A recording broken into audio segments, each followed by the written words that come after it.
NUP everywhere. Ra. Ja.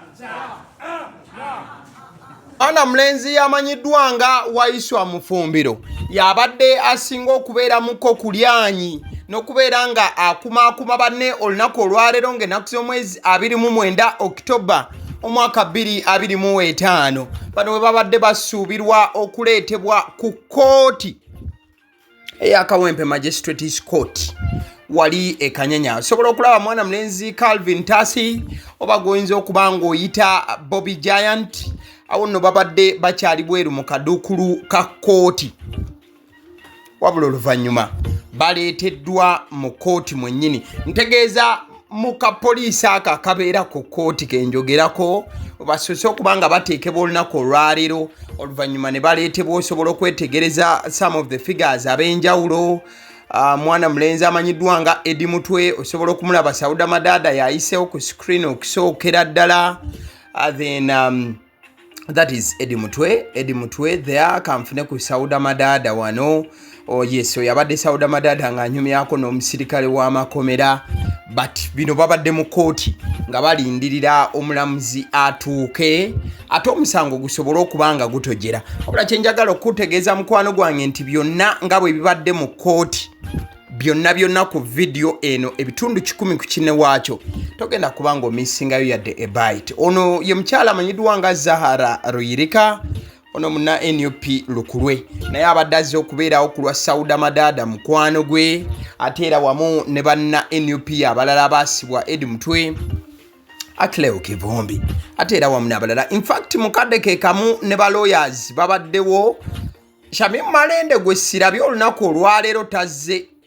Shamim Malende omusango olunaku olwaleero tagubaddemu, but oyo osobola omulaba inginiya Honorable Balimwezo Nsubuga abaddewo. Then osobola okulaba ku council mizi, osobola okulaba ku ba councils bano abalala bonna, era ng'ensonga ebadde baleese still yakubeera nga bayimirira mu maaso g'omulamuzi okutakabana ku lw'eddembe ly'abasibe abasibwa aba NUP mukadde kano mukwano gwange. So kankuhandinge over to the court oba kansooke nkuyise mu process ya court yonna nga bwe kibadde munda.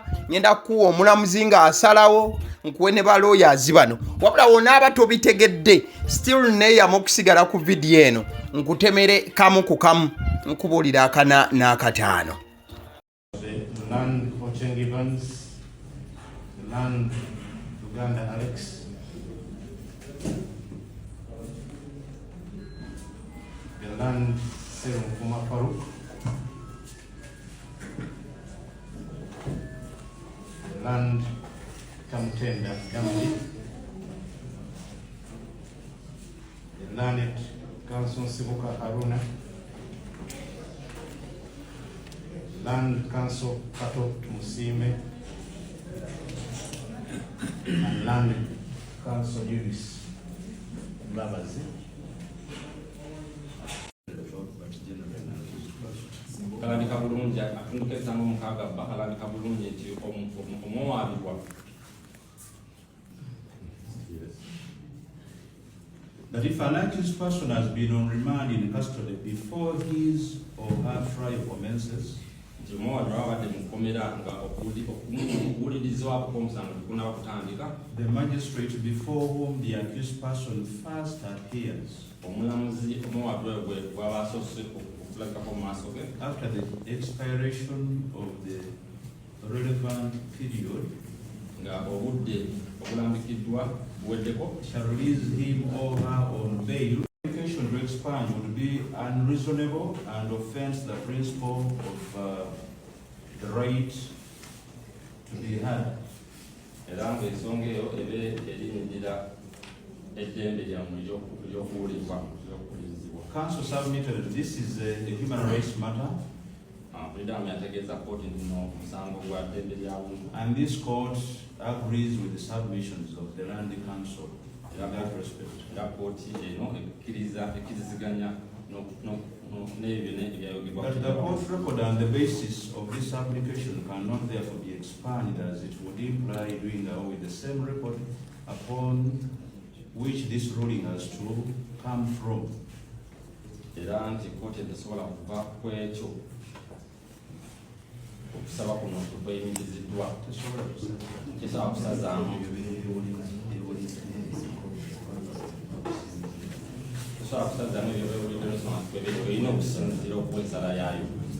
Bail is indeed a matter of right provided for under Article 23(6)(b) of the Constitution,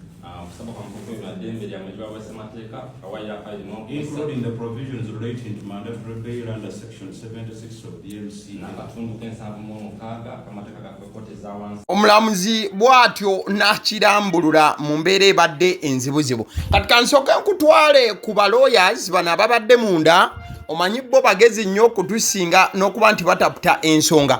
Kansooke nkukwase lawyer ono akunnyonnyole ki ekibadde kigenda mu maaso munda oba tobitegedde. Wabula era w'otabitegere ngenda kwongera lawyer omulala ate era oluvannyuma nkugattireko kunnyonnyola. Bigenze bitya mu kkooti olunaku olwaleero? Olunaku olwaleero tubadde tuzze mu kkooti kuwulira ensalawo y'omulamuzi kusabako kweyimirirwa okuli mandatory okwa Eddy Mutwe ne Achileo Kivumbi.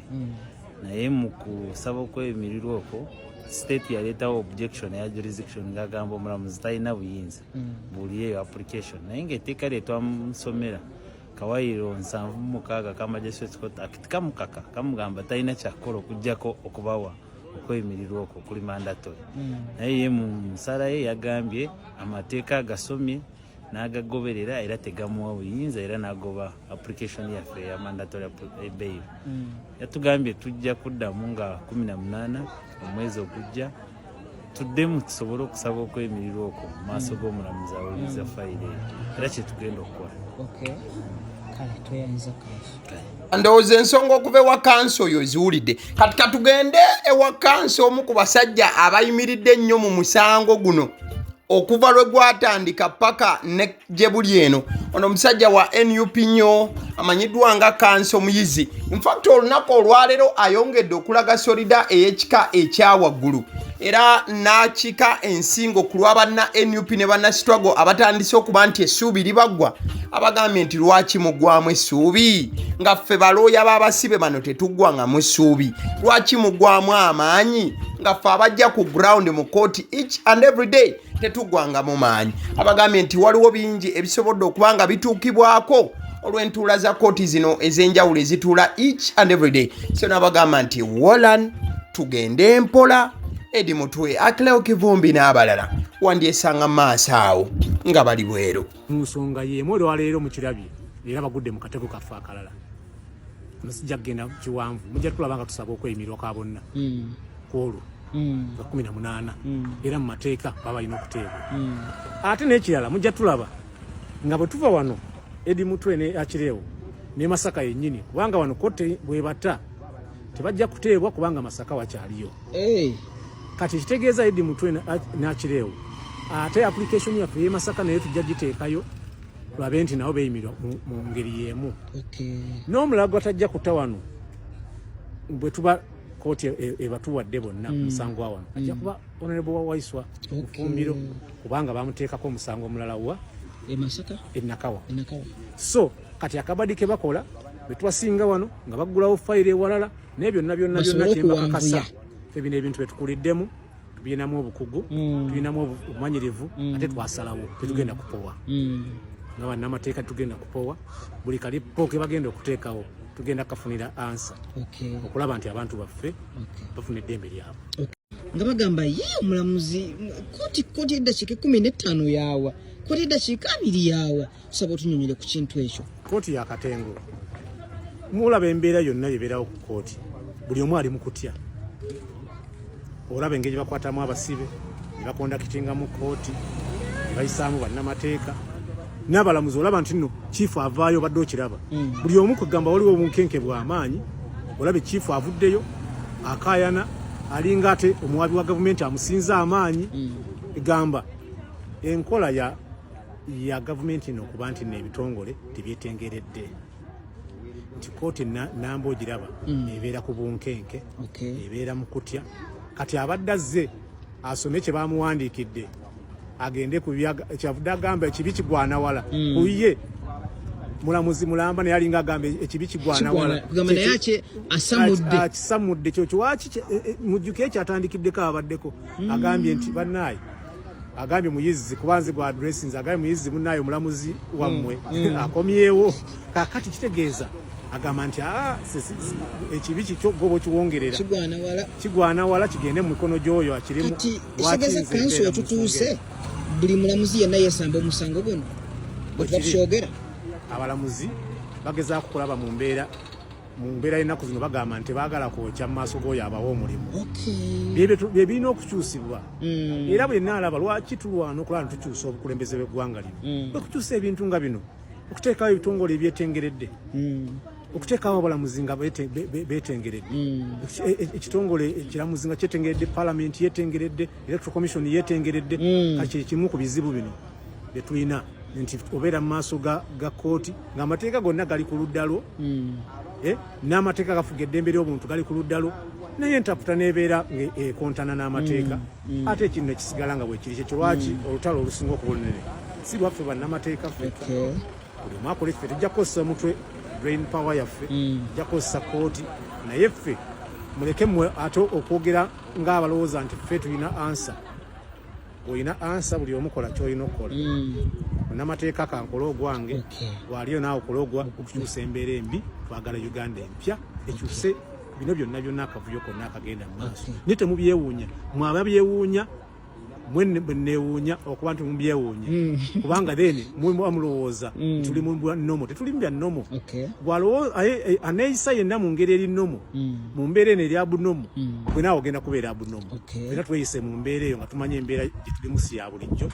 tulwanire kimu kukyusa Uganda okgenda mu Uganda empya abantu badde bagamba wano nga bagamba naye nga tubikooye lwaki tujjanga mu kooti nga already tu expectinga kyekigenda okuddako kyokola nti abasinga tebakyajjumbira kooti bamanyi nti kasaba leetebwa mu kooti bagenda kwebwa bbeeri tebagenda kwebwa bbeeri ekyonza kukikiralifyinga otya kankubuulire nagenda ewakiso luli 20 baateebwa luli nali emmengo baateebwa era 13 luli twagenda emityana abantu baffe ne babata ne wano twaliwo luli waliwo ne babateebwa wano bamuwadda bonna babata ne bandanku nnyingi kati eyo kyenkugambye nti omuntu ayagala okweyisa mu ngeri erinomo mu mbeera eya bunomo omuntu atagumiikirize omuntu atateyongeremu maanyi actually oyo si yandikooye ajja okulaba obulabi nze nandikooye bwe maze sinakoowa gwokoowa otya fe abateekamu fe singa tubale tumanyi nti tulina mugaso guva mu kyetukola fe twandikooye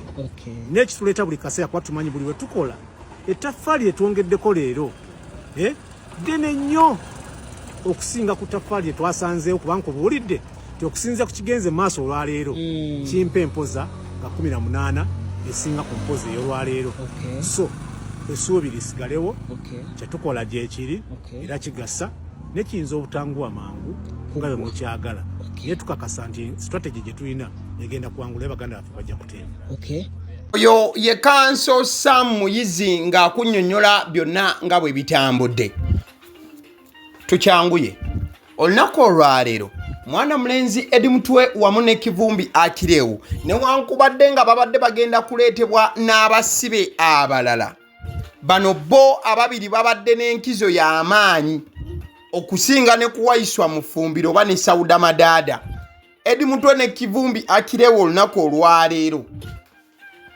lubadde lunaku lusukkulumuko ku basibe bannaabwe olw'ensonga bano baatilisiti babadde basuubirwa nti bbeire yaabwe gyesobola okuba nga ebaweebwa kooti n'ebata mu lo ojja kujjukira nti bano bamazeeyo ennaku ezisukka 6 nga bali mu nkomyo wabula nga emisango gyabwe tegiwulirwanga oba tegitandikanga kuwozesebwa so nabwe ekito babadde balina akawaayiro akabakkiriza okuba nga bateebwa ngenda kuyitira mu detail ku detail obanga tewategere kyade kigera maaso ekisookera ddala era ekyanguwa bano babasindise baddeyo ku alimanda paka ng'ennaku z'omwezi 18 babasindise ku alimanda paka ng'ennaku z'omwezi 18 Novemba omwaka guno gwennyini 2025 wabula emirundi gye bakaleetebwa mu kkooti mukwano gwange oyinza okugezaako okugibala nga giwerera ddala. Kati kiki ekibaddewo mu kkooti ekituufu ekitutuusizza ku mbeera eno? Kkooti egobye okusaba kw'abalooya okwa kyewandiise mandatory bail application. Wabula kkooti ensonga omulamuzi gy'awadde agambye nti agobye because of lack of jurisdiction. Nti kkooti eno mwe baleeteddwa era mwe babadde baleetebwa ebbanga lyonna teyina jurisdiction kuwuliriza musango guno. Okiwulidde bulungi. Omulamuzi abadde mu musango guno olunaku olwaleero owakawempe grade 2 magistrate ow'ekitiibwa Stephen Waiduba yabadde mu musango era akikkiriza nti kituufu ssemateeka akkiriza omuntu singa asukka ennaku 6 ng'ali ku alimanda ng'omusango gwe tegutandikanga kuwulirwa okusinziira ku mateeka agali mu constitution y'eggwanga lino omuntu oyo abeera alina okuteebwa kkooti ebeera erina okumuwa beyiro afulume. Wabula omulamuzi Stephen Waiduba aganye okubanga kino akikkiriza. Soka owulirize. Agambye nti the applicants have been on remand for 68 days without the commencement of trial and the constitution mandates that such persons are released unconditionally. Ng'akinnyonnyola bulungi n'agamba nti bano abasaba okweyimirirwa babadde ku alimanda ennaku 68 nga tebagezesebwa oba nga tebafuna kuwozesebwa kwa kkooti. Era n'akyogera ye kennyini omulamuzi nti kituufu constitution ebakkiriza era baba balina okuteebwa ogwatalika kwa kkulizo. Ulirize omulamuzi kyazizaako. Agambye nti however this court has no jurisdiction to grant the application since the matter is before another magistrate who is currently indisposed.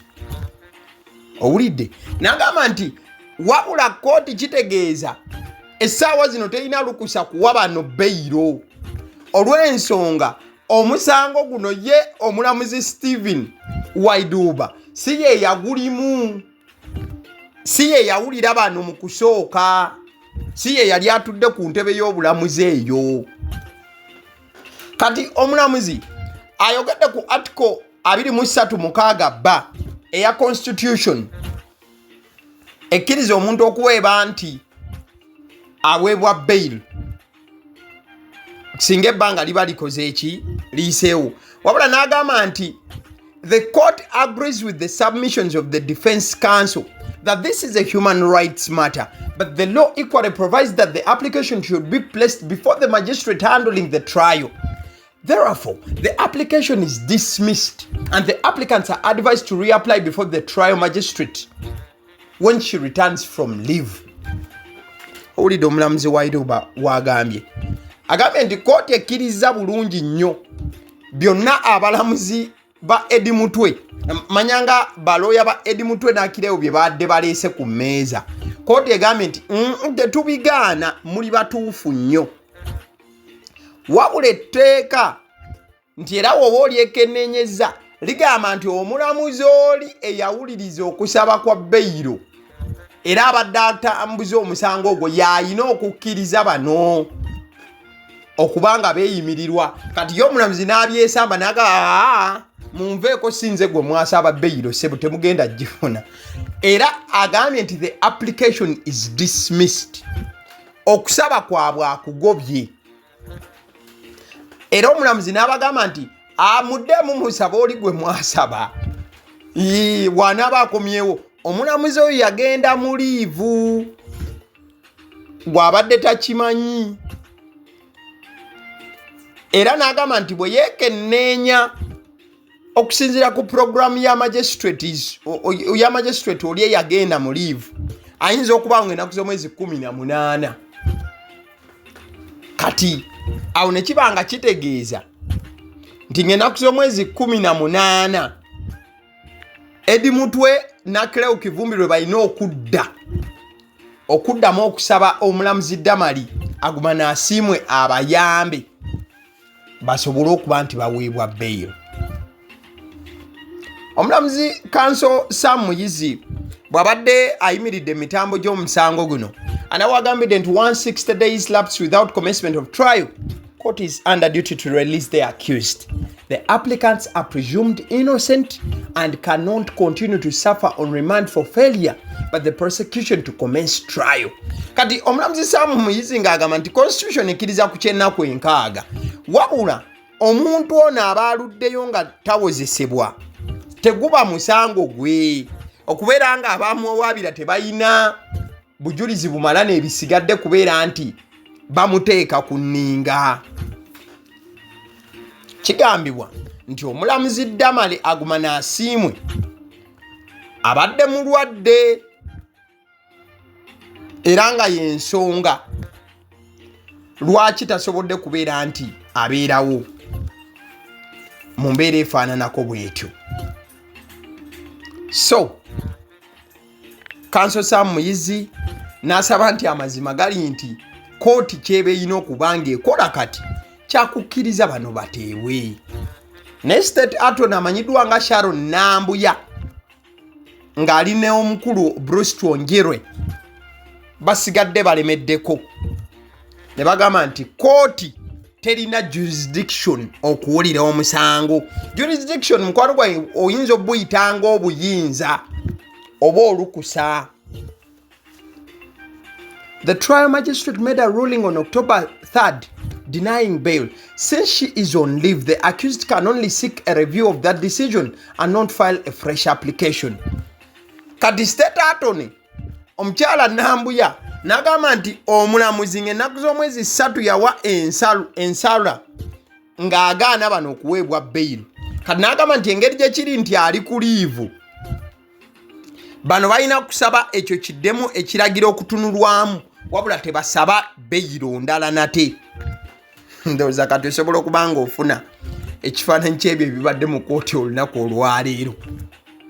Tuli fenna I think kansampolingeyoko ku bimu ku birowoozo bya bannayuganda olunaku olwaleero oluvannyuma lw'okuwulira nti Eddy Mutwe ne Achileo Kivumbi ababadde bazze nga bali kushuwa nti oba osanga kooti yandibakwatira ekisa ne bawa bail okusinziira nti ssemateeka ebakkiriza ate baddiziddwayo. Ono bamuyita Jaba agamba this is not justice but persecution by NRM, state, the judiciary and the ODP Uganda. Ugandans have to rise up and rid themselves of this aggressive abuse of power. Ugandans are being ruled by thugs and immoral people. Ono nga yeemulugunya agamba nti abantu abatukulembera si be bagwanidde ebintu bwe biti biswaliza ddala ne sekuswaza yenna. Sebadduka agamba so has the same court forwarded the case to where there is jurisdiction. Sebadduka nga agamba nti bwe banga kooti egambye nti terina jurisdiction kusalira bano oba kubawa bail kati ebasindise mu kooti entuufu erina okukola jurisdiction oba. Ono bamuyita Malia Mungu agamba hey, it's embarrassing and laughable. If your court has no jurisdiction, why waste court's time with the numerous backlog cases? Kati Malia Mungu n'agamba yi ate kino kibeera kiswaza ate nga kisesa. Bwe banga kooti mwe bazze terina jurisdiction kubeera ng'ebawozesa ku kino kati ate obudde bwa kooti lwaki bubeera bwonoonebwa n'okubeera nti baleetebwa ng'enkya n'eggulo. Ono bamuyita Andinda Mbuga. If the court has no jurisdiction to hear the application, why were they brought before the same court? Why was the same court set a date for them to come back? Can't the said court direct the right court where the accused will be arraigned? Andinda n'agamba kati court weba yategeera nti terina jurisdiction kuwulira musango guno lwaki ate yateekawo n'ennaku z'omwezi ez'okuwulira ekintu kye kimu bano ne baleetebwa n'okuleetebwa ate bwe bamaze okuba nga baleetebwa kooti ne bagamba nti muleeteddwa wano naye ate eno kooti terina lukusa kuwulira ekyo. Ono bamuyita the Real Madrid guy. So they keep bringing them to court to read for them a document like they are reading a storybook for them. Taxpayers' money always go to waste with this greedy. Ono nga ye munakuwavu nyagamba nti yi bano babaleeta mu kooti buli lunaku okubasomera olupapula oba empapula ez'enjawulo ne baddizibwayo awo si nsimbi ya muwa musolo yebeetokomoka. Then ono alinda abadde maziga n'agamba again ono bamita Mr. Kawunde Melvin Francis agamba in the same court with no jurisdiction. Ono akyewunza n'agamba kyemugamba nti mu kooti bwe babaleese ate era terina jurisdiction kubeera nga ewozesa bano. Kyagala okutegeeza ku bannaffe aba Hannibites bagamba nti ebyokulya by'abaana abadda ku masomero oba already abali ku ssomero ng'ogenda bakyalya balina package y'abaana ku 0709 78 7508 bannaffe aba Hannibites. Mukaddeke kamu osobola okubeera nti bakufuna ebyokulya ebirungi oba babikutegekera yogera ku daddies binyeebwa amawogola bagia decorated donuts cupcakes n'ebigwa mu line efaananako bwetyo. Mukaddeke kamujaga okutegeeza ku bannaffe aba Alson Painters UG. Alson Painters UG kye basinga okubanga bakola kwe kubanga basiiga kalangi mu ngeri entuufu era egwanidde kyentegeeza nti basiizi ba langi. Bakubire ku 0705 19 3636 0705 19 3636 be mikwano gyo era banywanyi bo aba Alson Painters UG. Mukaddeke kamunjagala okubanga nkutegeeza nti omukutu kwoli ogukuletera information mu butuufu bwayo nga tegutaddemu kantu konna yadde okuba nakamu ketutoolamu si mukutu mulala ge guno ogwagaliwo. Omuntu atuula ku microphone each and every day n'akuweereza yenze abasiddiyo omusunsuzi. Katwaki mukwano gwange to likinga video eno, likinga video, commentinga, at the same time subscribing ku mukutu guno bwobanga obadde nga tokikola. Bwoba wakikola dda kati sharingira mikwano gyo story eno bamanye biki ebigenda maaso mu ggwanga.